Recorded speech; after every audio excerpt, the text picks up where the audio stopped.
So today what's coming through for me and what I want to share is what's really changed for me, honestly, is it's not that there aren't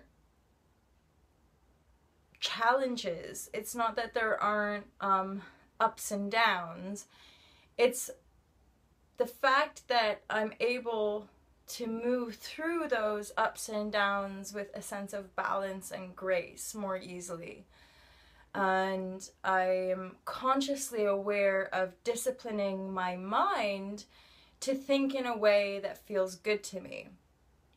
And I'll notice, like even this morning getting ready, I suddenly became aware of my thoughts, and I sort of thought to myself, oh, weird, like I was just thinking a whole bunch of things then. I had no awareness of what I was thinking, or if anything, it was the fact that there was this sort of repetitive drone, this repetitive story. And to be honest, I don't even remember at this moment. I don't even remember what those thoughts were. And so we sort of, I guess, dip in and out of conscious awareness, or dip in and out of presence. And someone yesterday said that to me, you know, when it comes to meditation, when it comes to all of this stuff, it's really about presence. It's about, you know, being fully present and available and aware in any given moment, in this moment, in now.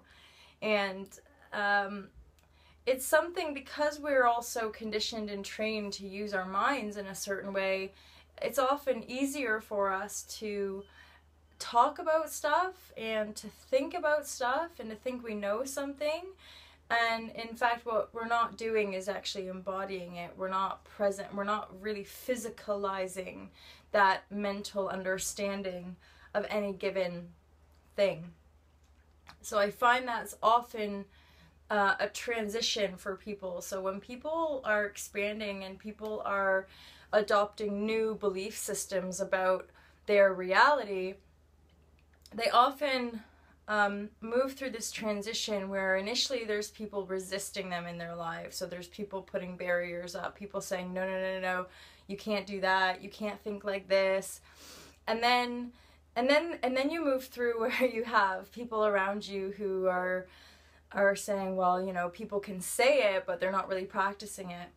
And I always go with this idea that if we're reacting to something or someone outside of us, if we're reacting and having this strong judgment, it's probably because that's actually kind of what we're holding. That's kind of where we are ourselves. So when we're seeing people, it's great because it does mean that we're moving, I guess, up the, as Abraham would say, up the vibrational scale, up the vibrational ladder, that people aren't just flat out rejecting us anymore or ridiculing us anymore. We're seeing people in their mind reflect or talk about a certain way of being or a state of being, but what we can sense in our own self is that they're not fully embodied yet. So they're not really practicing the work in the entirety of their being. They're talking about it, but they're still making judgments, and they're still externalizing their own identity or projecting their own self onto other people. We all do it. It's very subtle. We're all doing it kind of all the time, in a way, when we're not very conscious of it. And then the more inner work we do, the deeper we go, the more we take responsibility. In fact, those things begin to reveal themselves even more. The beauty is, what I'm finding, so much of the beauty is that in relationships, when you have two parties who are both fully taking responsibility and with an awareness of not projecting their own emotions onto the other person, it's a lot easier to iron out the relationship and have a harmonious one, where something my partner might say can trigger an emotional reaction, and I'll work through that in my own self. Sometimes I'll work through it to the point that it's dissolved. Other times I'll recognize that there is a thread. It's like a relationship thread that I do in fact have to talk with the other person about. And it comes down to really, and then what happened with Sam and I talking about this was the fact that relationships are contracts. Relationships are assignments, all of them.